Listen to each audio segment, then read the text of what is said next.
अब थोड़ा हम उस पर चलें, विश्व संयुक्त राष्ट्र संघ में भारत का योगदान, India's contribution in the United Nations. सर्वप्रथम प्रारंभिक 51 सदस्यों में एक। यद्यपि भारत स्वतंत्र भी नहीं हुआ था, इस बात का ख्याल रखें, फिर भी एक संस्थापक देश बना। और उसका वो इसलिए संभव हो पाया क्योंकि भारत इंग्लैंड की ओर था। द्वितीय विश्व युद्ध के समय मित्र राष्ट्र होने के साथ भारत ने सैन फ्रांसिस्को सम्मेलन में भाग लिया था और तब तक भारत की स्वतंत्रता का एक तरीके से खाका बन चुका था। तो इस प्रकार ये पहला योगदान। इस सम्मेलन में शांति को युद्ध का अवरोधक माना गया, इसलिए भारत ने मन में काफ़ी संतोष व्यक्त किया कि जवाहरलाल नेहरू ने जब कहा कि संयुक्त राष्ट्र संघ की घोषणा के प्रति भारत का वही दृष्टिकोण होगा जैसा कि संयुक्त राष्ट्र संघ का है। इस उद्देश्य की पूर्ति के लिए भारत उन सभी गतिविधियों में भाग लेगा जिससे शांति बनी रहे, उसकी भौगोलिक स्थिति, जनसंख्या और शांतिपूर्ण उन्नति में सहयोग प्राप्त हो सके। ये तो हुआ पहला बिंदु।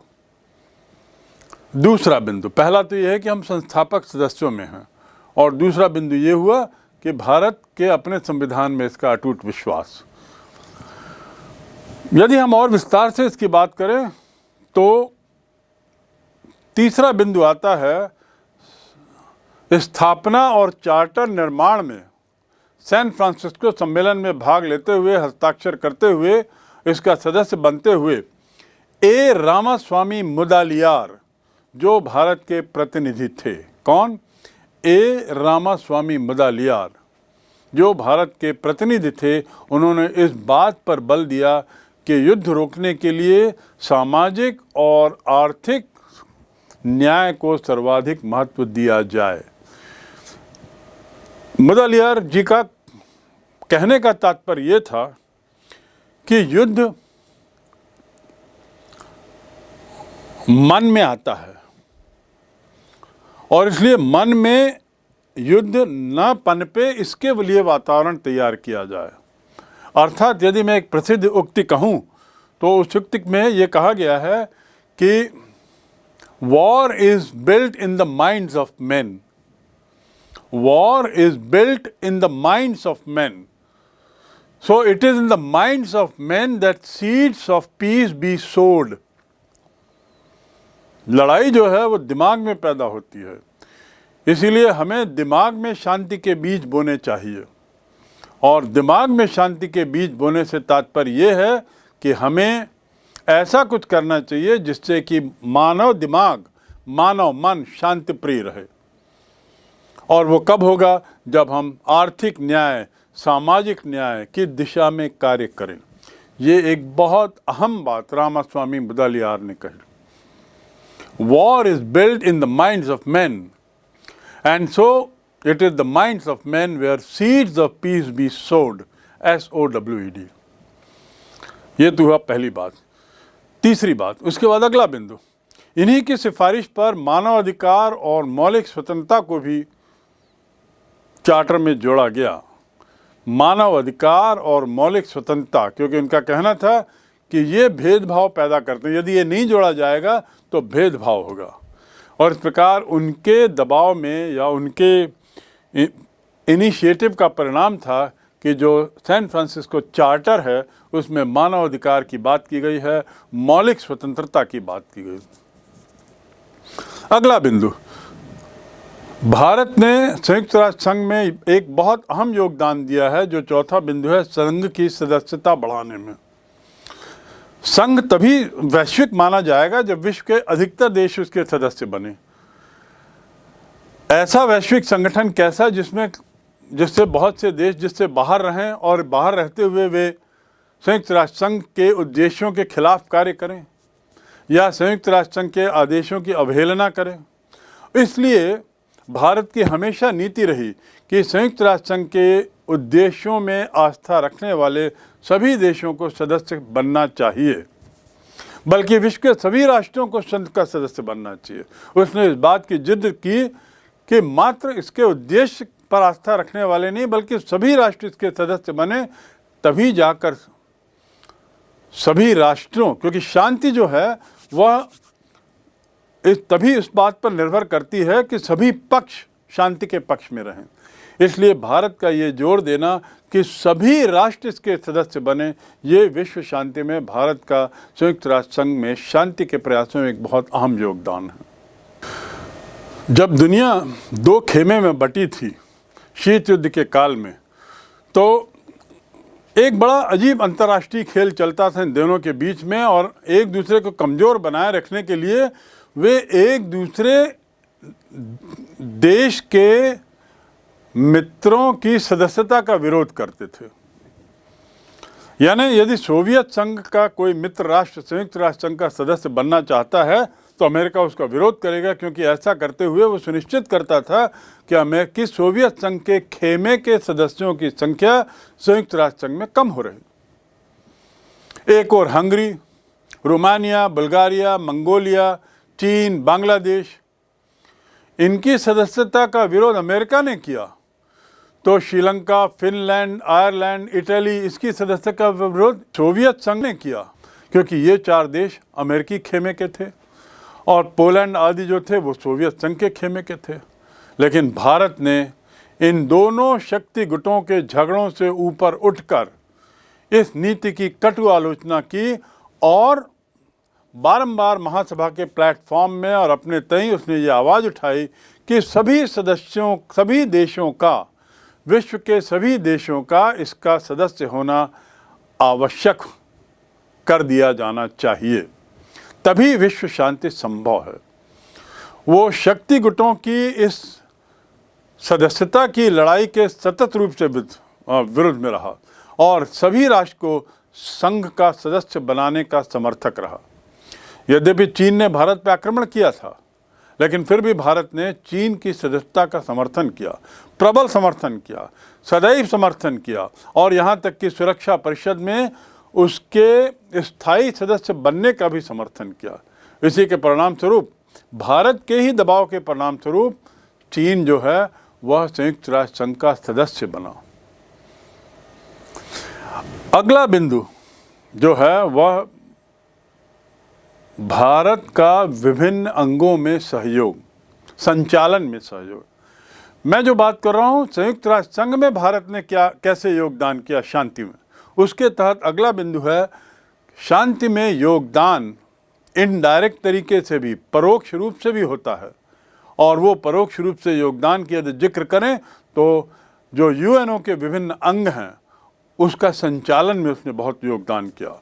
और इसके संचालन की यदि बात करें तो 1950 में सुरक्षा परिषद में सदस्य चुना गया भारत, और ये बहुत बड़ी बात थी कि सुरक्षा परिषद का सदस्य स्वतंत्रता प्राप्ति के मात्र 2-3 वर्ष बाद ही बन जाना, ये काफ़ी बड़ी बात है। 1954 में विजयलक्ष्मी पंडित महासभा की अध्यक्ष बनती हैं और वो भी पहली महिला अध्यक्ष, ये भी एक बहुत बड़ी बात थी। यह 8वां अधिवेशन था 1945 से जो सभा शुरू हुई थी, 1946 से 1954 में 8वां अधिवेशन। उसके बाद डॉक्टर राधाकृष्णन, मौलाना अबुल कलाम आज़ाद यूनेस्को के प्रधान बने। मैं पुनः दोहरा दूं, डॉक्टर सर्वपल्ली राधाकृष्णन जो भारत के राष्ट्रपति भी हुए और उसके अलावा मौलाना अबुल कलाम आज़ाद, ये दोनों यूनेस्को के प्रधान चुने गए। संघ के विभिन्न अवयवों के संचालन में अगली जो भूमिका है वो आती है राजकुमारी अमृत कौर, एक महिला, श्रीमती राजकुमारी अमृत कौर। ये वर्ल्ड हेल्थ ऑर्गेनाइजेशन WHO, विश्व स्वास्थ्य संगठन और BR सेन, विश्व कृषि एवं खाद्य संगठन के प्रधानमंत्री रहे। ये नाम देखिए, इस क्रम से देखते जाइए। BR सेन अंतिम नाम जो मैंने अभी लिया, ये विश्व कृषि एवं खाद्य संगठन के अध्यक्ष रहे, संचालक रहे, प्रधान रहे। और विश्व स्वास्थ्य संगठन में राजकुमारी अमृत कौर मुखिया रहीं। इसके बाद जगजीवन राम का नाम आता है, जो जगजीवन राम अंतर्राष्ट्रीय श्रम संगठन, इंटरनेशनल लेबर ऑर्गेनाइजेशन ILO के अधिवेशन के मुखिया थे। एच.जे. टाटा अणु शक्ति के सहयोग के लिए जो गठित की गई थी समिति, उसके अध्यक्ष थे टाटा नहीं, भाभा, एच.जे. भाभा, होमी जहांगीर भाभा। होमी जहांगीर भाभा को अणु शक्ति के शांतिपूर्ण उपयोग के लिए संयुक्त राष्ट्र संघ ने जो समिति बनाई थी, महासभा ने, उस समिति का अध्यक्ष ने बनाया गया। और अगला है चिंतामणि देशमुख, C.R. देशमुख, जो वित्त मंत्री भी थे भारतीय सरकार में। वो अंतर्राष्ट्रीय मुद्रा कोष, इंटरनेशनल मॉनेटरी फंड, IMF, और उसके बाद P.N. कृपाल 2 वर्ष तक यूनेस्को के अध्यक्ष रहे। अंतर्राष्ट्रीय मुद्रा कोष के अध्यक्ष कौन? C.R. देशमुख, चिंतामणि देशमुख। और उसके बाद IMF भी कहते हैं अंतर्राष्ट्रीय मुद्रा कोष को। और फिर P.N. कृपाल, ये 2 वर्षों तक यूनेस्को के कार्यकारी मंडल के अध्यक्ष। इतनी लंबी सूची है जिसमें संचालकों के रूप में, उसके मुखिया के रूप में, संगठन के, संयुक्त राष्ट्र संघ के विभिन्न अवयवों के मुखिया के रूप में इन लोगों ने भूमिका निभाई है। संयुक्त राष्ट्र संघ में उसके जो विभिन्न अवयव हैं, उसके संचालकों में या उसके अध्यक्षों में ये जो सूची है यही समाप्त नहीं होती।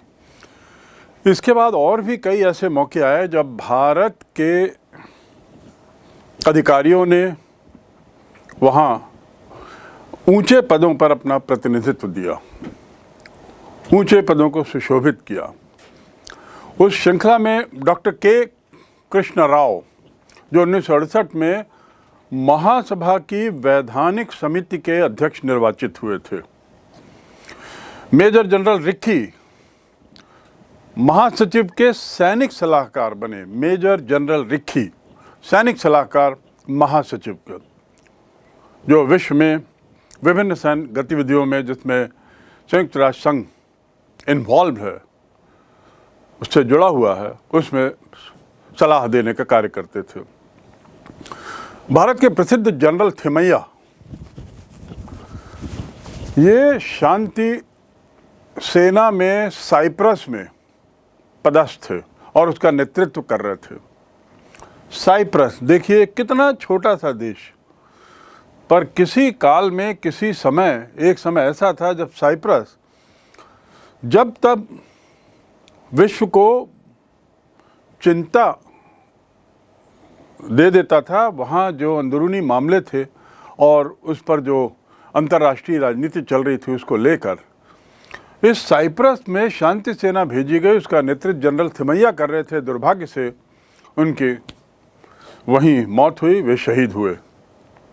और मेजर जनरल ज्ञानी, इन्होंने गाज़ा स्ट्रिप, जिसका मैंने जिक्र किया था, गाज़ा स्ट्रिप जो इजराइल फिलिस्तीन के बीच एक बहुत बड़ा झगड़े का कारण है और आज भी वो बना हुआ है। जब तब ये गाज़ा स्ट्रिप का मामला अंतर्राष्ट्रीय राजनीति में उछल पड़ता है और बड़ा विस्फोटक हो जाता है। वहाँ की शांति सेना का नेतृत्व भी, जो संयुक्त राष्ट्र संघ की सेना थी, शांति सेना थी, उसका नेतृत्व भी भारत ने ही किया, जिसमें जनरल ज्ञानी थे। डॉक्टर नागेंद्र सिंह का नाम संयुक्त राष्ट्र संघ के संबंध में भारत में बारंबार लिया जाता है। डॉक्टर नागेंद्र सिंह 1973 से 82 में अंतर्राष्ट्रीय न्यायालय के न्यायाधीश चुने गए। अंतर्राष्ट्रीय न्यायालय के न्यायाधीश 1973 में और सन 1982 में पुनः उन्हें चुना गया, यानी 2 काल उन्होंने किया। ये बहुत बड़ी बात थी। उनका नाम doctor Nagendra Singh.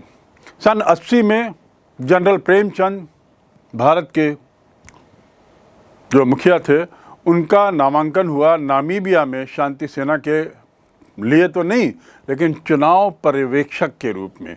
Namibia Africa का एक देश, उभरता हुआ देश, जहाँ पे न्यूट्रल चुनाव करने के लिए पर्यवेक्षकों की आवश्यकता थी और उसका मुखिया बना के चुनाव पर्यवेक्षक के रूप में जनरल प्रेमचंद को भेजा गया।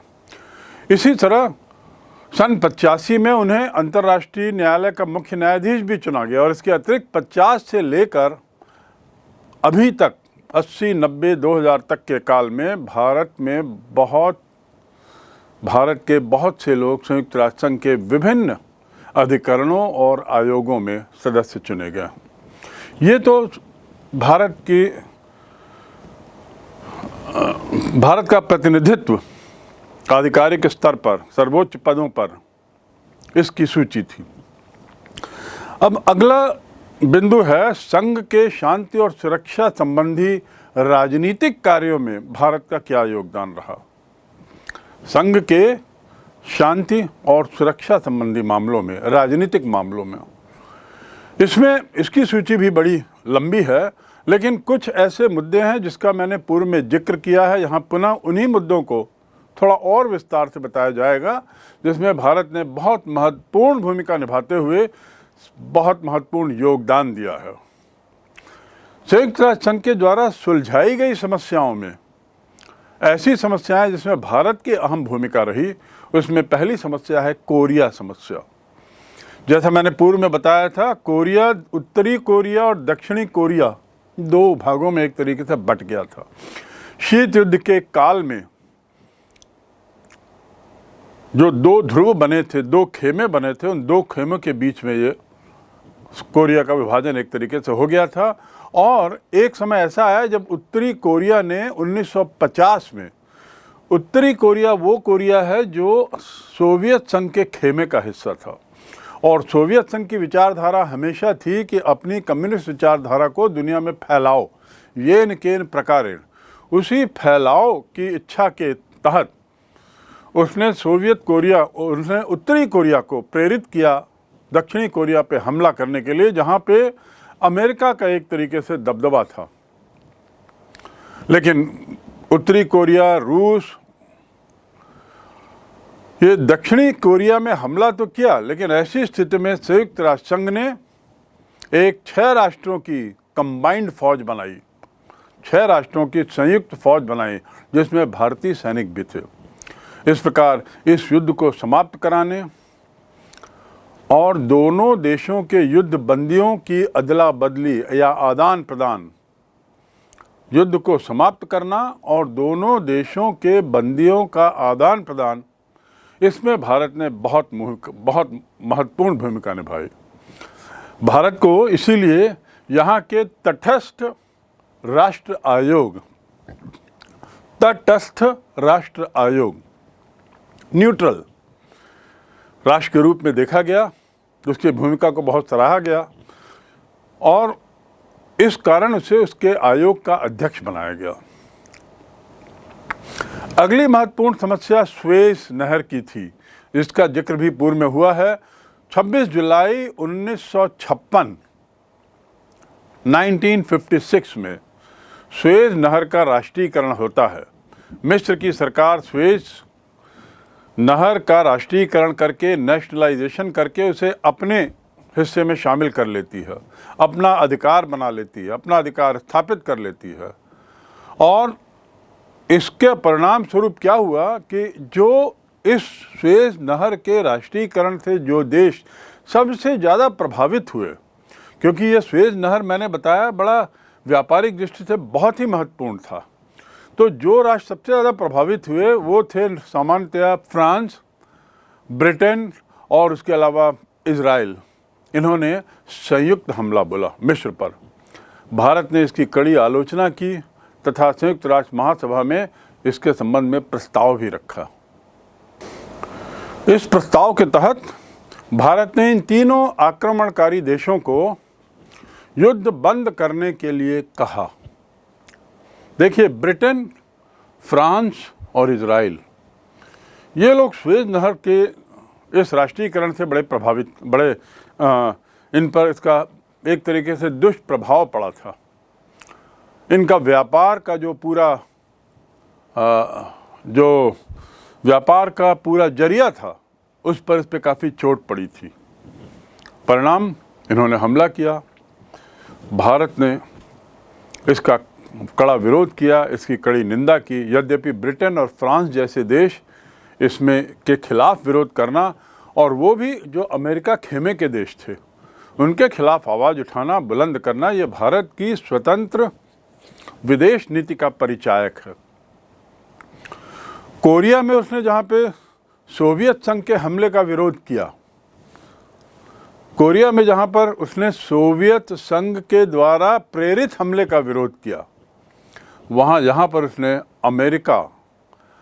अमेरिकी खेमे के सदस्यों के हमले का कड़ा विरोध किया, और इस प्रकार इस युद्ध को बंद कराने में भारत ने पुनः अहम भूमिका निभाई। और ये बात स्पष्ट हो गई थी कि भारत एक तटस्थ भूमिका निभाता है। भारत गुट निरपेक्ष आंदोलन का सदस्य भी था, एक बहुत महत्वपूर्ण सदस्य था, और इसलिए गुट निरपेक्षता की नीति का पालन करते हुए उसने समय आने पर सोवियत संघ की आलोचना की, और ज़रूरत पड़ने पर अमेरिका की आलोचना से भी या अमेरिकी खेमे की आलोचना से भी अपने को नहीं रोका। इसके बाद अगली समस्या यही अफ्रीका में कॉन्गो को काफ़ी बाद में स्वतंत्रता मिली, और जो स्वतंत्रता मिली तो कॉन्गो की अंदरूनी स्थिति वहाँ राजनीतिक स्थिरता देने के लिए तैयार नहीं हुई थी, और अन्य ताकतें उसमें दखल कर रही थीं।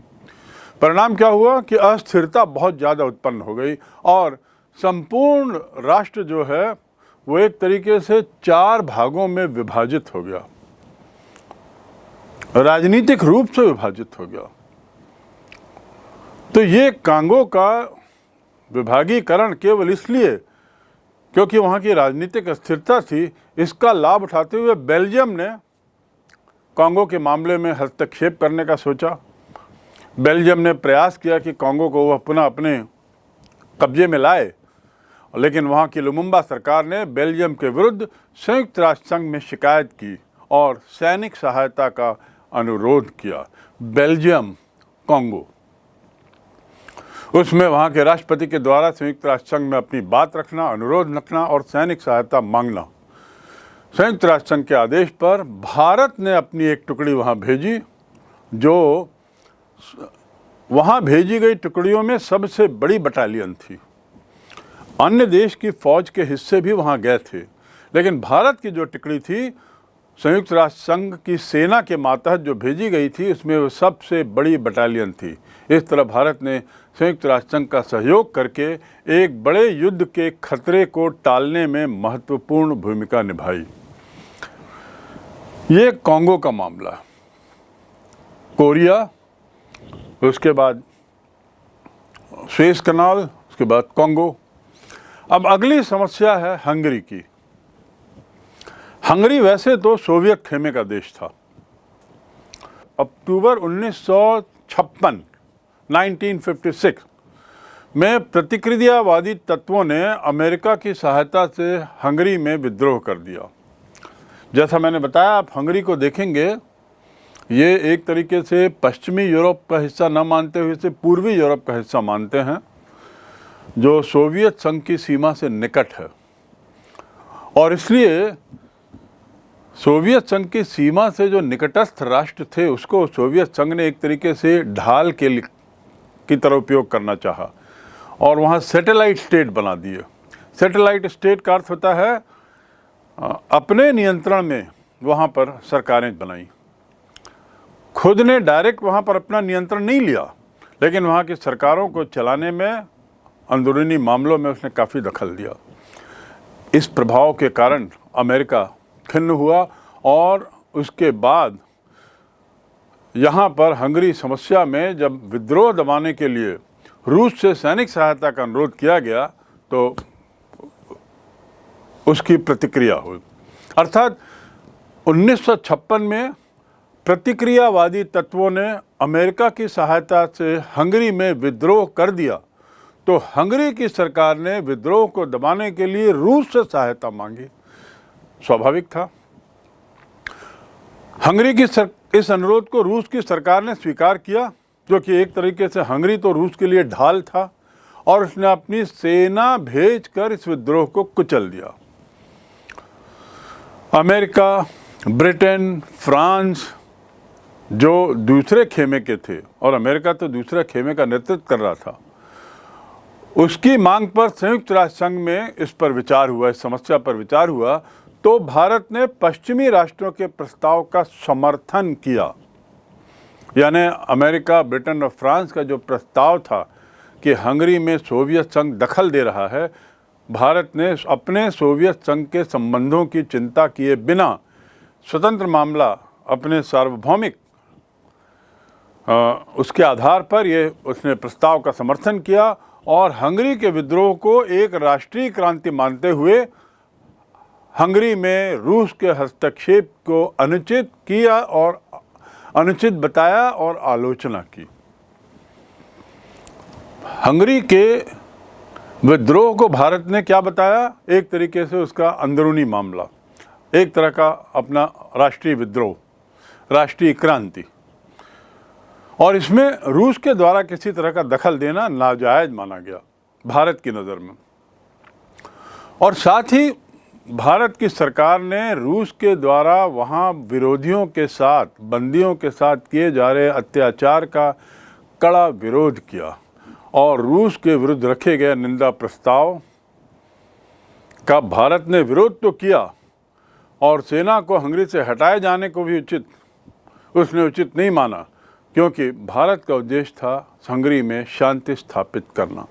यानी हंगरी का उदाहरण आपको ये बताएगा कि भारत कैसे दोनों पक्षों को साधते हुए चल रहा है, क्योंकि उसका अंतिम उद्देश्य ये नहीं था कि हंगरी किसी एक खेमे में जाए, बल्कि उसका उद्देश्य ये था कि हंगरी में शांति की स्थापना हो। मामले को आगे तूल नहीं देने के लिए उसने जो रूस के विरोध में जो निंदा प्रस्ताव आया था उसका भी विरोध किया। मामले को तूल ना देने के लिए, खेमे की राजनीति को हावी ना होने देने के लिए, या सोवियत संघ और अमेरिका के बीच के टकराव को बढ़ने से रोकने के लिए भारत ने हंगरी के सोवियत संघ के खिलाफ दिए गए निंदा प्रस्ताव का भी विरोध किया और हंगरी की सेना हटाए जाने का भी एक तरीके से उसने विरोध किया, उसने उसे उचित नहीं माना। तो इस प्रकार वो दोनों पक्षों के प्रति स्वतंत्र रवैया अपना रहा था। ये हंगरी क्राइसिस का उदाहरण है, क्योंकि भारत का असली उद्देश्य तो वहाँ शांति स्थापित करना था। इसी तरह भारत ने संयुक्त राष्ट्र संघ के समस्त जो और कुछ अन्य समस्याएं आई, जैसे अरब इजरायली विवाद, गाज़ा का विवाद, उसके बाद जो पैलेस्टीन का विवाद, ये सब विवाद उसी क्षेत्र के हैं, एक ही विवाद से जुड़े हुए हैं। इजराइल और पैलेस्टीन का विवाद बहुत ज़्यादा पुराना नहीं है। इजराइल की स्थापना जो 20वीं शताब्दी में हुई एक राष्ट्र के रूप में 1947 के आसपास, उसकी स्थापना के बाद से वहाँ पे युद्ध की स्थितियाँ निर्मित हो गई दुर्भाग्य से, और मुस्लिम वर्ल्ड और इजराइल ये एक दूसरे से हमेशा आमने सामने टकराते रहे। इजराइल के पक्ष में हमेशा अमेरिका रहता था और ये बहुत बड़ा विवाद चला। इस विवाद में भी भारत ने बहुत अहम भूमिका निभाई विवाद को सुलझाने में। ऐसे टर्की के विवाद को, सीरिया, अल्जीरिया, अफ़गानिस्तान, देखिए इस नक्शे में सब क्षेत्र कहाँ कहाँ हैं। टर्की, सीरिया, अल्जीरिया, अफ़गानिस्तान, ऐसी कई समस्याओं और विवादों को सुलझाने में भारत ने एक राष्ट्र के रूप में बहुत महत्वपूर्ण भूमिका अदा की है।